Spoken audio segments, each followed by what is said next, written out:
Πρέπει να σκύβω για να μιλάει, με πιάνει και από εδώ. Μια χαρά είσαι εκεί που κάθεσαι. Ας ξεκινήσουμε λοιπόν από την αρχή. Γεννήθηκες και μεγάλωσες στην Πάτρα. Πώς ήταν τα παιδικά σου χρόνια? Γελαστά. Δεν μπορώ να πω ότι μου έλειψε για τίποτα. Και πώς εξηγείται όλο αυτό που έγινε στον Τένερο? Τι έγινε στο Τένερο? Δεν θυμάσαι. Ένα ζευγάρι ομολόγησε. Το ζευγάρι που ξέφυγε από τα χέρια σου. Στο ίδιο ακριβώ σημείο βρέθηκαν οστά από 6 άλλα πτώματα. Όλα δολοφονημένα με τον ίδιο τρόπο. Για ποιο λόγο το αρνείσαι? Εσύ γιατί θέλεις να μου πάρεις συνέντευξη? Αυτή είναι η δουλειά μου. Κλείστο.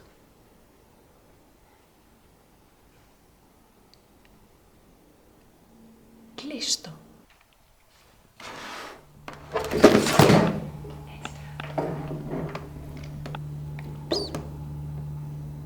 Τώρα θα κάνω εγώ μια ερώτηση. Μπορείς να διαλέξεις όποιο άλλο θέμα θέλεις. Γιατί θέλεις να πάρεις συνέντευξη ντε και καλά από μένα? Μη μου πεις ότι σε εξητάρει.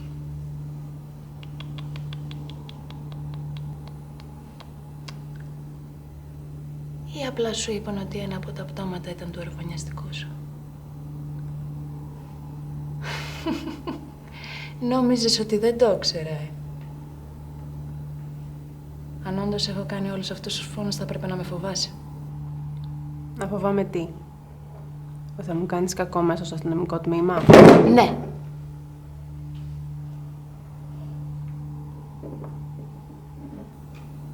Αν με κλείσουνε ισόβια, πιστεύεις ότι θα έχω πρόβλημα να πάρω άλλη μια ζωή μαζί μου?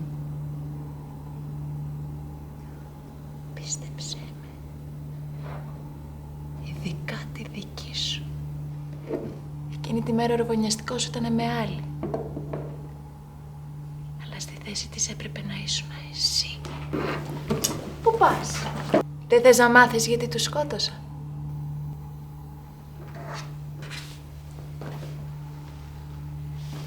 Θέλεις. Είμαι διαλεγμένη. Είμαι διαλεγμένη από μια ανώτερη δύναμη.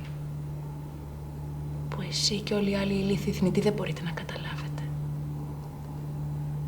Το σημείο αυτό είναι πέρασμα. Είναι το πέρασμα στο κάτω κόσμο.